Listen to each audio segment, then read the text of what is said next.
இது ஒரு செவ்வகம். இதனுடைய நீளம் 40 சென்டிமீட்டர் கொடுத்துருக்காங்க, அகலம் 20 சென்டிமீட்டர் கொடுத்துருக்காங்க. 10 சென்டிமீட்டர் பக்களவுள்ள எத்தனை சதுரங்களை இதுல இருந்து உருவாக்க முடியும் அப்படின்னு சொல்லிட்டு கேட்குறாங்க. 10 சென்டிமீட்டர் 10 சென்டிமீட்டர் பக்களவு இருக்கக்கூடிய சதுரத்தை எவ்வளவு உருவாக்க முடியும்னு கேட்குறாங்க.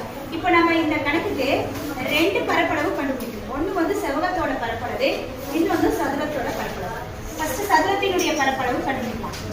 சதுரத்தின் பரப்பளவு என்ன ஃபார்முலா எழுதி போட்டிருக்கேன்? பக்கம் இன்டு பக்கம், பக்கம் இன்டு பக்கம், சதுர அலகு. பக்கம் எவ்வளவு?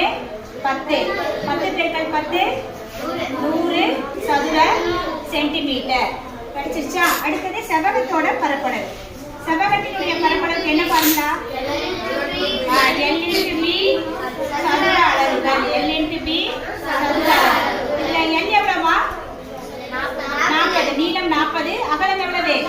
20. 40 20 பெருக்கு 4 2 8 0 0 சதுர சென்டிமீட்டர். 800 சதுர சென்டிமீட்டர். சரியா? இப்ப எத்தனை சதுரங்களை உருவாக்க முடியும் கேட்டுட்டாங்களா? அப்ப செவ்வகத்தினுடைய பரப்பளவை சதுரத்தினுடைய பரப்பளவால வகுக்கணும். வகுத்தோம்னா நமக்கு என்ன? சதுரங்கள் எவ்வளவு சதுரங்களோட எண்ணிக்கை கிடைக்கும். இப்ப சதுரங்களின் எண்ணிக்கை என்ன வேணும் நமக்கு? சதுரங்களின் எண்ணிக்கை வேணும்.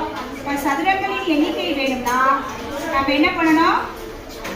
செவ்வகத்தினுடைய பரப்பளவை சதுரத்தின் பரப்பளவால வகுக்கணும். செவ்வகத்தோட பரப்பளவு எவ்வளவு? 800. சதுரத்தினுடைய பரப்பளவு 100. 800 100ஆல வகுத்தா என்ன வரும்? 8. எத்தனை சதுரங்கள் கிடைக்கும்? 8. இதுல இருந்து எத்தனை சதுரம் உருவாக்கலாம்?